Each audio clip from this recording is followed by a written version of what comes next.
낮았다고 엄마예요? 낮고 버린 사람이 무슨 자격으로 내 인생에 나타나는 거예요? 윤수라, 이 여자는 아무것도 아니야. 네 옆에 내내 있었던 건 나야. 그래, 난 자격 없어.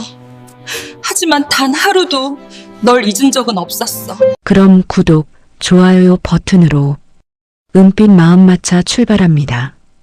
이 바이올린 소리 들어봐. 저 여자 사람이야 아니면 신이야? 웅성거리는 소리가 샹들리에 아래로 퍼져나갔습니다. 경매 행사장 안은 온통 검은 드레스와 흰 셔츠들로 가득 찼고 그 사이를 오가는 웨이터들의 손 위에서 샴페인 잔들이 흔들렸습니다. 수억 원짜리 그림들이 조명을 받으며 벽에 걸려 있었고 입구 쪽에는 아직 배달이 덜 된 꽃 박스들이 쌓여 있었습니다. 그 박스들 옆에 낡은 초록색 앞치마를 두른 여자가 서 있었습니다. 서유는 손을 멈췄습니다. 방금까지 박스 테이프를 뜯던 손이 공중에서 그대로 굳어버렸습니다. 무대 위에서 바이올린을 켜는 여자를 바라보는 눈이 점점 깊어졌습니다. 꽃 배달을 하러 왔다가 행사장 안으로 들어서는 순간 음악이 귓속으로 파고들었습니다. 발이 떨어지지 않았습니다. 윤슬의 활이 현 위에서 흘렀습니다. 소리는 높아졌다가 낮아졌다가 마치 숨을 쉬는 것처럼 오르내렸습니다. 검은 드레스 자락이 발끝까지 내려왔고 무대 조명이 그 윤곽을 희게 태웠습니다. 눈을 감은 채 연주하는 얼굴은 무결했습니다. 슬프지도 기쁘지도 않은 아무것도 아닌 표정이었는데 그 표정이 오히려 가슴을 쥐어뜯었습니다. 서유는 자신의 손을 내려다봤습니다.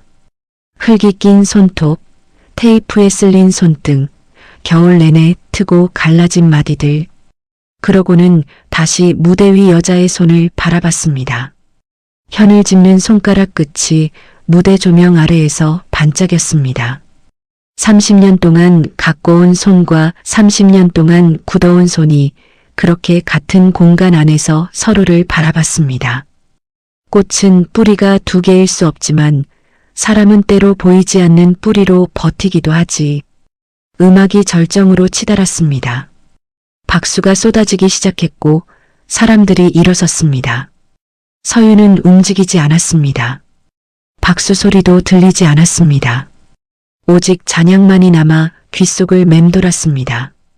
변두리 식물숍에서 혼자 흙을 만지며 살아온 수십 년의 시간이 그 짧은 연주 하나에 갈갈이 찢어지는 것 같았습니다. 박수 소리가 점점 커졌습니다. 서유는 그제야 눈을 깜빡였습니다. 아직 꽃박스가 3개나 남아 있었습니다. 꽃이 무대 뒤 복도로 들어오는 시간은 공연이 끝나고 나서였습니다. 서유는 아무도 없는 복도 끝 창가에서 잠깐 멈췄습니다. 들고 있던 꽃박스를 바닥에 내려놓고 창문에 기댔습니다. 조명이 닿지 않는 그 자리에서 두 손을 꺼내 나란히 올려다봤습니다. 왼손, 오른손. 방금 무대 위에서 보았던 그 손과 번갈아 비교했습니다. 닮은 것은 아무것도 없었습니다. 그런데 이상하게도 닮았다는 느낌이 지워지지 않았습니다. 그것은 생김새의 문제가 아니었습니다. 연주가 절정에 달하던 순간 눈을 질끈 감던 그 표정. 고통인지 희열인지 구분이 안 되는 무언가를 향해 전부를 쏟아붓는 그 얼굴. 서유는 그 표정을 알고 있었습니다. 딱 한 번 세상에서 가장 사랑하는 것을 잃던 날 밤에 지었던 표정이었습니다. 복도 저편에서 인기척이 들렸습니다. 서유는 반사적으로 몸을 돌렸습니다. 꽃박스를 다시 들고 걸음을 재촉했습니다. 꽃을 제자리에 놓고 나가면 그만이었습니다. 오늘 본 것은 그냥 연주였습니다. 감동받은 것뿐이었습니다. 변두리 꽃집 아주머니가 유명한 바이올리니스트에게 괜한 감상을 얻는 것은 민망한 일이었습니다. 그렇게 생각하면서도 발걸음이 자꾸 느려졌습니다. 창밖으로 도시의 밤이 깔렸습니다. 가로등 아래로 사람들이 지나쳤습니다. 서윤은 창을 통해 흘러가는 불빛들을 잠깐 바라봤습니다. 어떤 불빛은 이미 오래전에 꺼진 것인데 멀리서 보면 여전히 빛나는 것처럼 보이기도 한다는 걸 알았습니다. 별빛이 그렇다는 것도 알고 있었습니다. 서윤은 박스를 꼭 안고 복도를 빠져나갔습니다. 서윤이 식물 숍문을 여는 시간은 언제나 이른 아침이었습니다.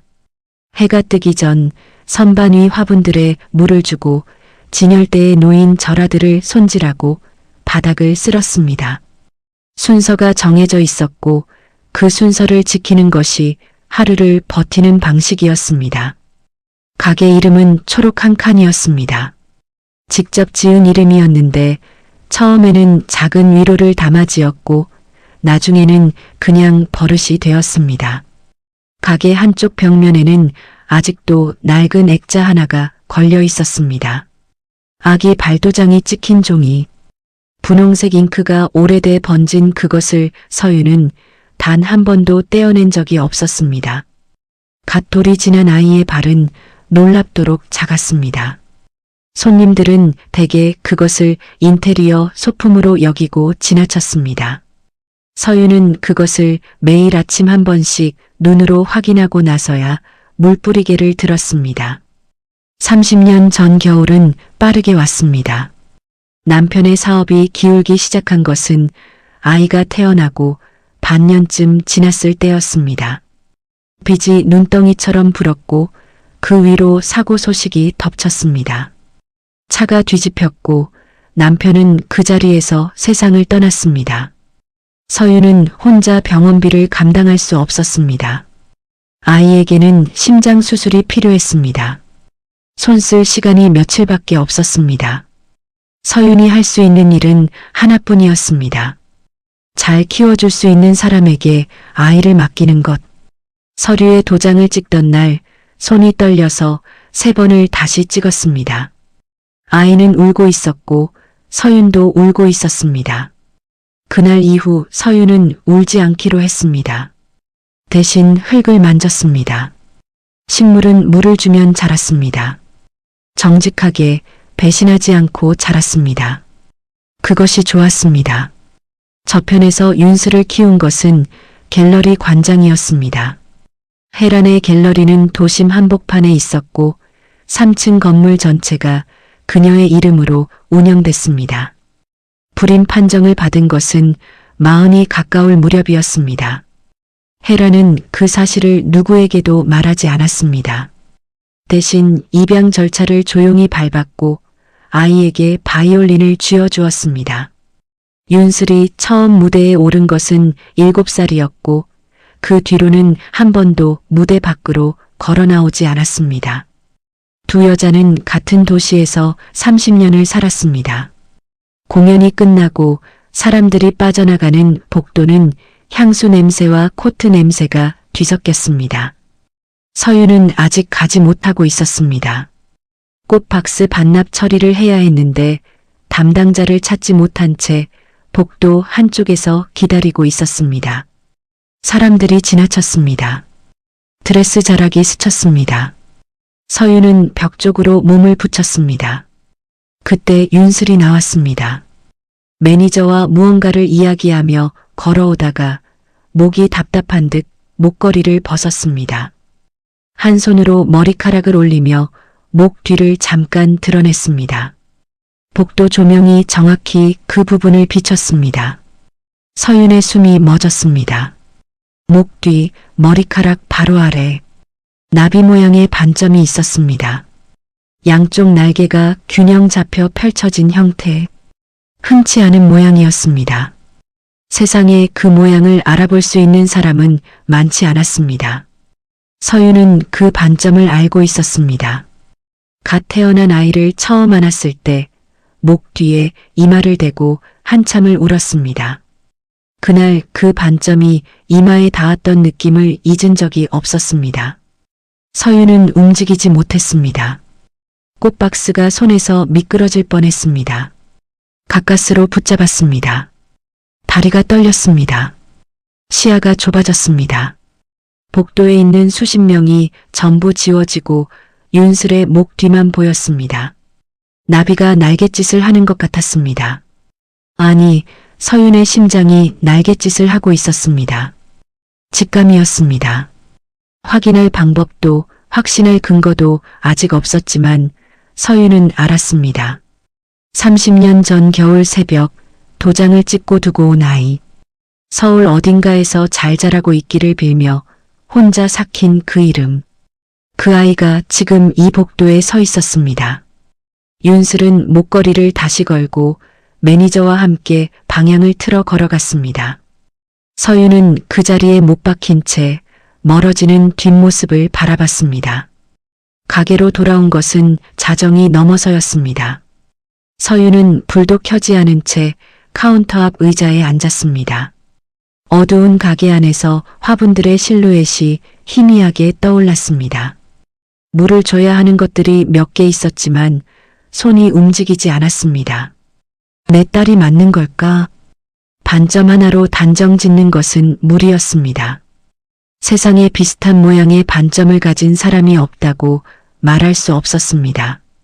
그러나 그 모양이, 그 위치가, 그 크기가 머릿속에서 30년 동안 간직해온 것과 어긋나는 부분이 없었습니다. 서윤은 눈을 감았습니다. 되짚으면 되짚을수록 확신은 흔들리지 않았습니다. 그래서 더 두려웠습니다. 저 사람이 정말 그 아이라면 지금 얼마나 훌륭하게 자랐습니까? 이름난 바이올리니스트였습니다. 수백 명 앞에서 연주하는 사람이었습니다. 반듯하게, 아름답게, 부족함 없이 키워진 사람이었습니다. 그런 사람 앞에 나타나서 서윤이 할 수 있는 말이 있을까요? 흙 묻은 손으로 변두리 꽃집 앞치마를 두르고 당신이 내 딸이냐고 물을 수 있을까요? 서윤은 고개를 저었습니다. 나타나서는 안 됐습니다. 이미 그 아이의 삶은 완성되어 있었습니다. 자신이 끼어들 자리가 없었습니다. 끼어들어서는 안 됐습니다. 그것이 옳은 일이었습니다. 그것이 진짜 엄마가 할 수 있는 마지막 사랑이었습니다.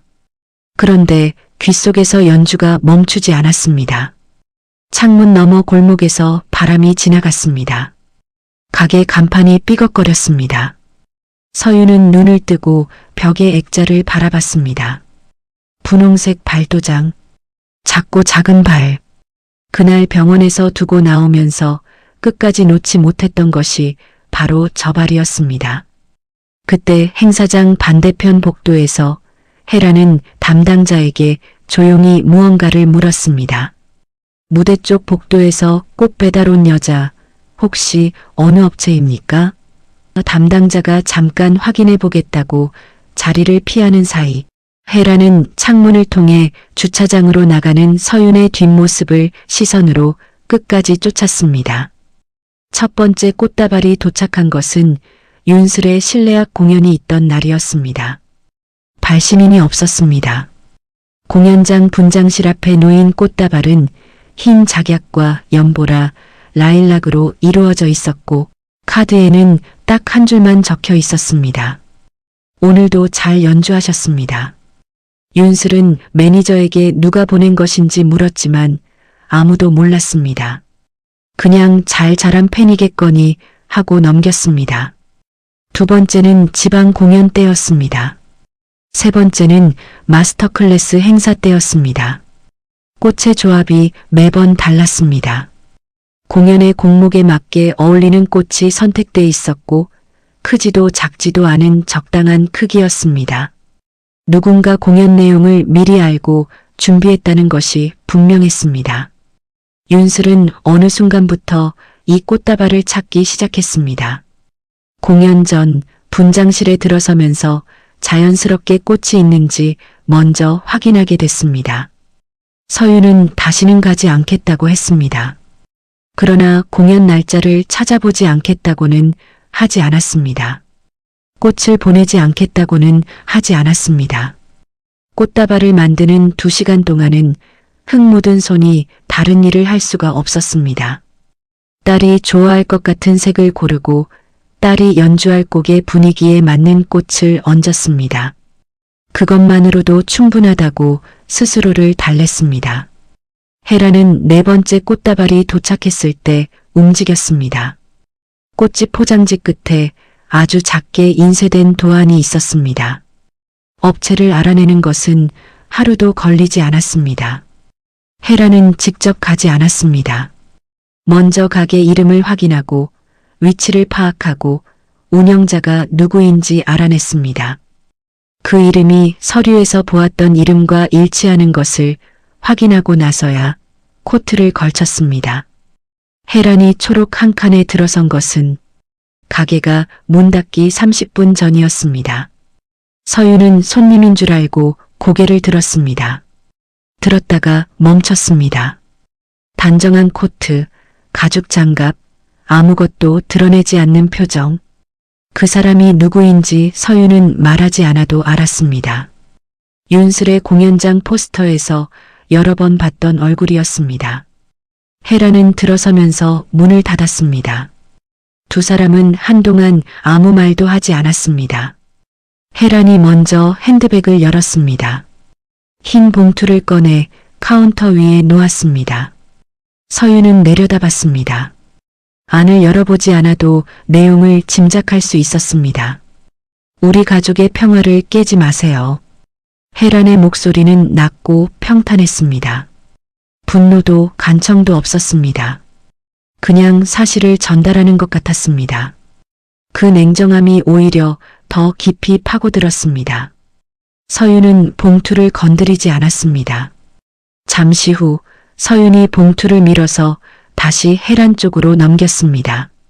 손이 떨리고 있었습니다. 떨리지 않으려 했지만 멈출 수가 없었습니다.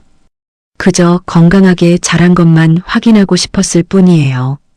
말이 끊겼습니다. 서윤은 입술을 깨물었습니다. 그것뿐이었어요. 정말로. 눈물이 먼저 났습니다. 참으려 했지만 30년을 눌러온 것이 그 한 문장에 터졌습니다. 소리 없이 흘렀습니다. 서윤은 고개를 숙이고 앞치마 끝으로 눈을 닦았습니다. 헤란은 움직이지 않았습니다. 그 울음을 바라보는 헤란의 눈이 아주 잠깐 흔들렸습니다. 그러나 그것뿐이었습니다. 헤란은 봉투를 다시 가방에 넣고 돌아섰습니다. 문이 닫히는 소리가 났습니다.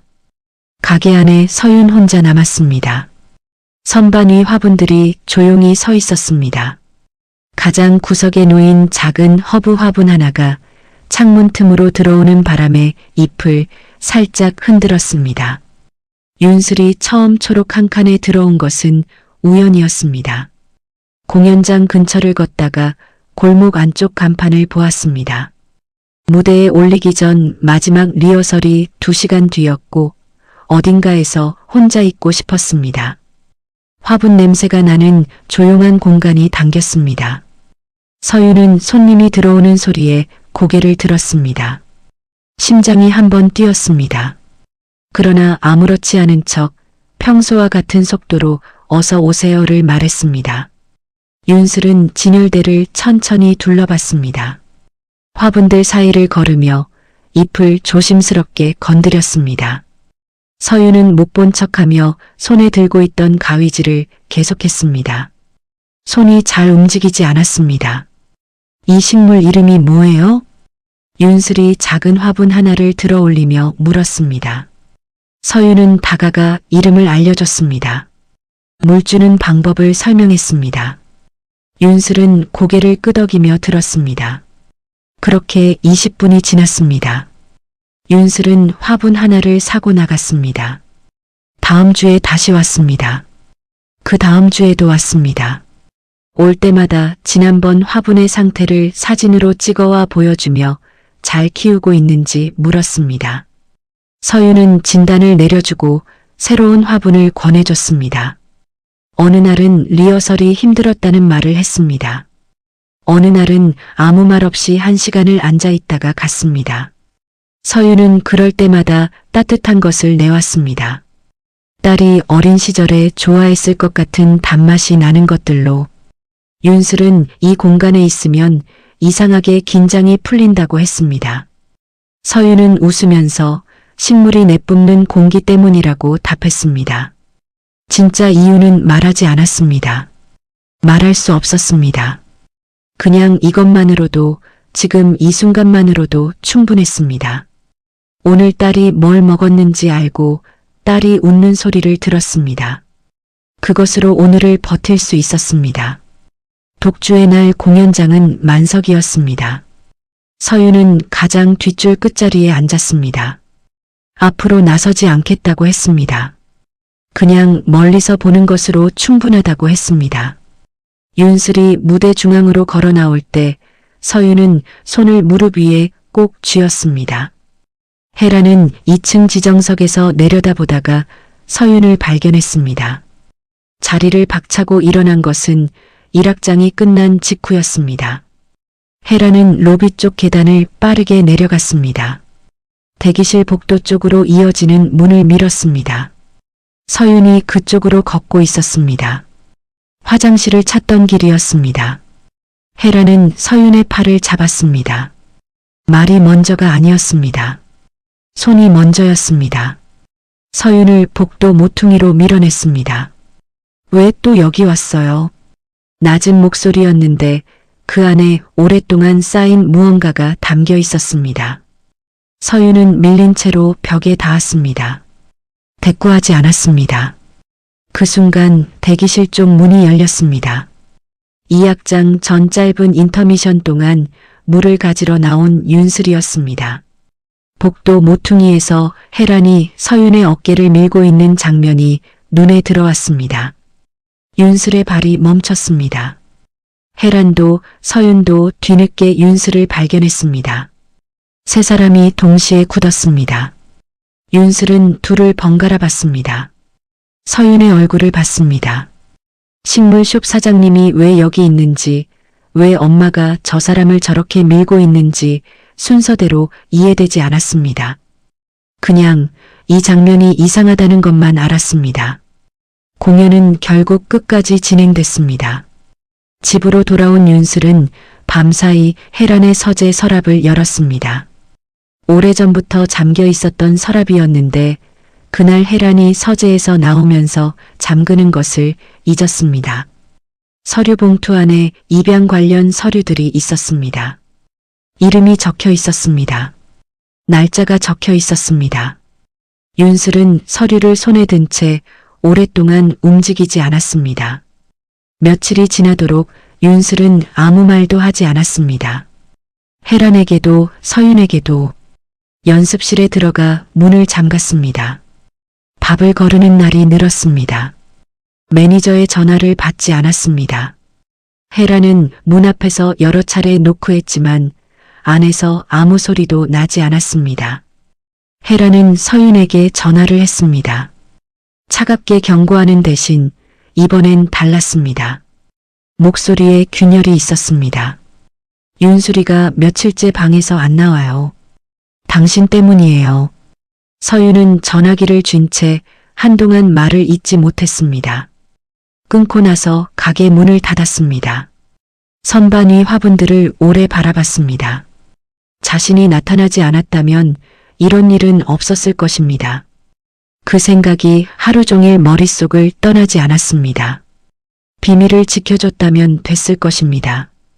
꽃다발을 보내지 않았다면 됐을 것입니다. 가게에 처음 왔을 때 그냥 손님으로만 대했다면 됐을 것입니다. 서윤이 움직일 때마다 딸의 삶에 파장이 번졌습니다. 30년 전에도 그랬습니다. 지금도 그랬습니다. 헤라는 그날 밤 윤슬의 방 앞에 앉아 새벽을 샜습니다. 아무 소리도 없는 문 앞에서 헤라는 처음으로 생각했습니다. 지금까지 지키려 했던 것이 과연 윤슬이었는지 아니면 자신이 만들어 온 것이었는지. 서재에 가지런히 정리된 공연 스크랩북, 수상 트로피, 인터뷰 스크랩. 헤란이 쌓아온 30년의 증거들. 그것이 정말 윤슬의 것인지, 헤란의 것인지. 서윤은 가게 안쪽 창고에서 상자를 꺼냈습니다. 화분들을 하나씩 넣었습니다.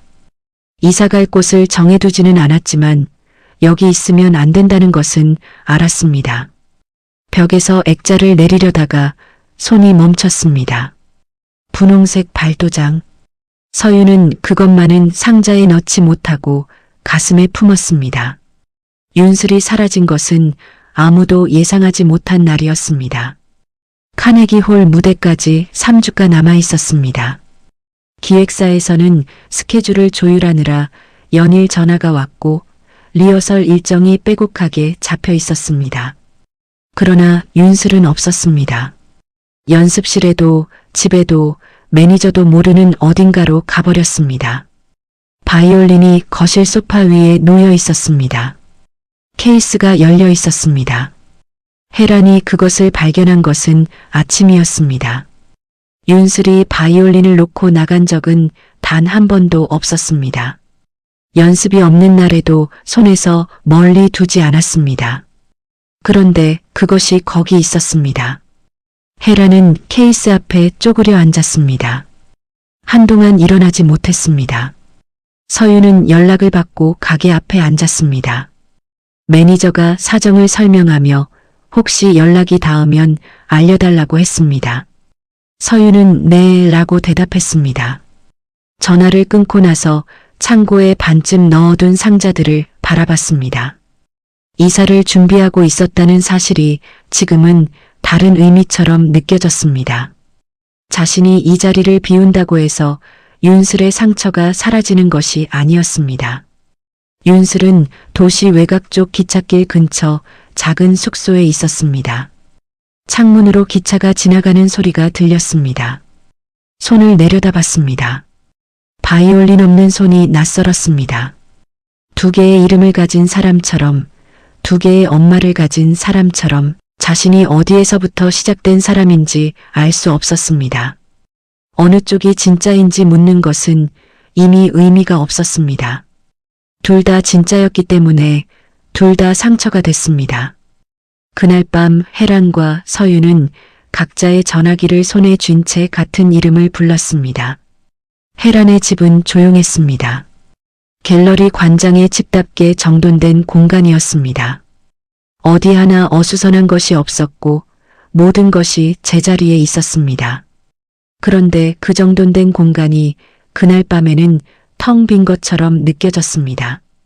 혜란은 소파에 앉아 오래된 앨범을 꺼냈습니다. 윤슬이 처음 집에 온 날의 사진이 있었습니다. 작고 눈이 크고 울음을 막 그친 얼굴이었습니다. 그 얼굴을 처음 봤을 때 혜란은 자신이 이 아이를 지켜야 한다고 생각했습니다.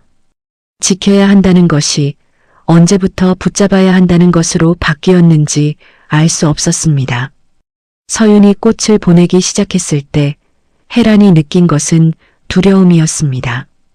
딸을 뺏길 것 같은 두려움. 그러나 지금 이 순간 빈 방을 마주하며 혜란이 묻는 것은 달랐습니다.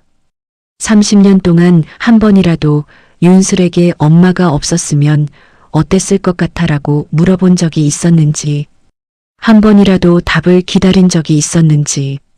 앨범을 덮었습니다. 눈물이 사진 위에 떨어지기 전에 서윤의 가게는 불이 꺼져 있었습니다.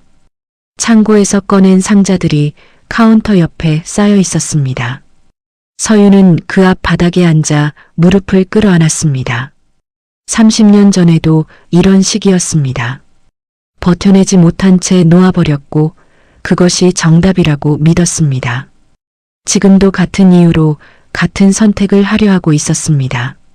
그러나 처음과 다른 것이 하나 있었습니다. 그때는 딸의 얼굴을 몰랐습니다. 지금은 알았습니다. 웃는 얼굴을 알았습니다. 어떤 말을 할 때 눈이 좁아지는지 알았습니다. 무대 전에 긴장하면 손가락을 꼭 쥐는 습관이 있다는 것도 알았습니다. 그것을 알고 나서도 또 사라지는 것이 이번엔 정말 용기인지 비겁인지 서윤 자신도 알 수 없었습니다. 새벽 2시가 지나도록 두 여자는 각자의 어두운 방에서 같은 이름을 마음속으로 불렀습니다. 혜란이 초록 한 칸 앞에 나타난 것은 이른 아침이었습니다. 서윤은 문도 열지 않은 채 상자를 싸고 있었습니다. 유리 너머로 혜란이 보였습니다. 서윤은 잠깐 멈췄다가 문을 열었습니다. 두 사람은 처음으로 같은 눈높이에서 서로를 마주봤습니다. 윤슬이를 살릴 수 있는 건 당신뿐이에요. 혜란의 목소리가 달랐습니다. 그전까지의 목소리가 벽이었다면 지금은 금이 간 벽이었습니다. 제가 틀렸어요. 처음부터 당신에게 했던 말들이 전부. 말이 짧고 느렸습니다. 할 말을 고르는 사람이 아니라 말이 잘 나오지 않는 사람의 속도였습니다. 서윤은 혜란을 안으로 들였습니다. 차를 끓였습니다. 두 사람은 처음으로 같은 테이블에 앉았습니다. 카운터 위 상자들이 그 자리에서 바라보였습니다. 혜란은 그 상자들을 잠깐 봤습니다. 서윤도 봤습니다. 아무도 그것에 대해 말하지 않았지만 두 사람이 같은 생각을 하고 있다는 것을 알았습니다. 5월의 오전, 초록 한 칸 앞마당에는 볕이 가득했습니다. 혜란과 서윤은 나란히 낮은 의자에 앉아 있었습니다. 서윤의 무릎 위에는 작고 동그란 얼굴이 놓여 있었습니다. 두 눈을 꼭 감은 채 잠든 윤슬이 아이였습니다. 혜란은 아이의 이마 위로 들이운 햇살을 차단하려고 손으로 그늘을 만들어 주었습니다. 말이 없었습니다. 말이 필요하지 않았습니다. 마당 안쪽에서 윤슬의 웃음소리가 났습니다. 전화 통화를 하며 화단 옆에 쭈그려 앉아 있었습니다. 손에 흙이 묻어 있었습니다. 서윤이 가르쳐준 대로 굳은 식물을 심는 중이었습니다.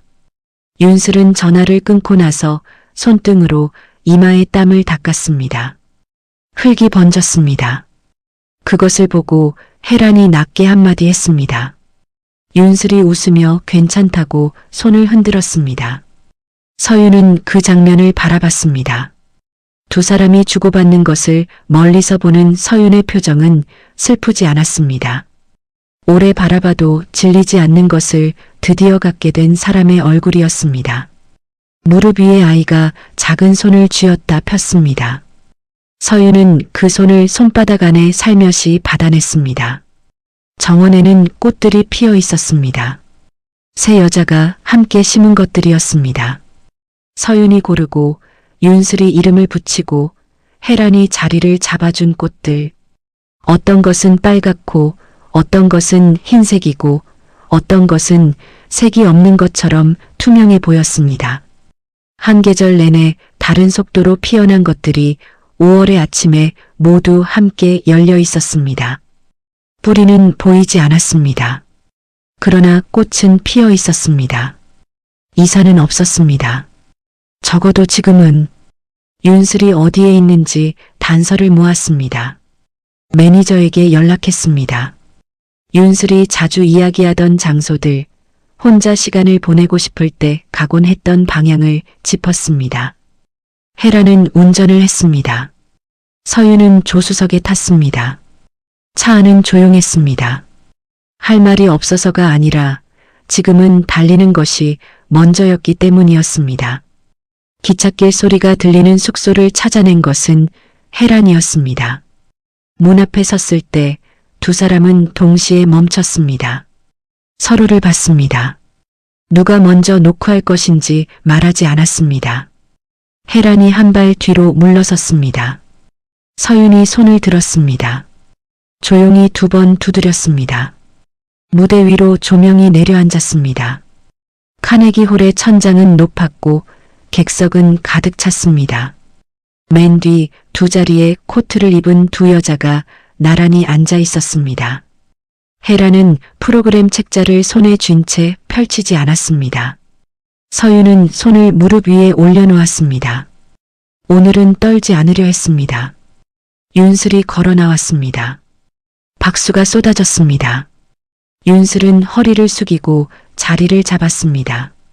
활을 들기 전 눈을 한번 감았습니다. 다시 뜬 눈이 정면을 향했습니다.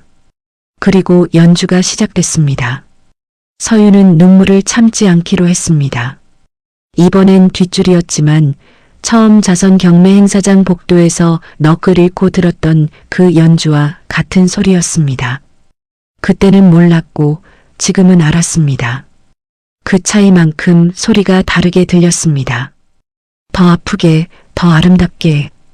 헤라는 눈을 깜빡이지 않았습니다. 한 번도. 연주가 끝나고 기립박수가 터졌습니다. 윤슬은 마이크를 잡았습니다. 저에게는 제 생명을 잊게 한 뿌리와 저를 꽃 피우게 한 뿌리가 있습니다. 오늘 저는 두 뿌리 모두에게 감사를 전합니다. 마지막 말이 공연장 안에 퍼지는 동안 맨 뒷줄의 두 여자는 서로의 손을 찾았습니다. 어느 손이 먼저였는지 알 수 없었습니다. 끝까지 시청해 주셔서 감사합니다.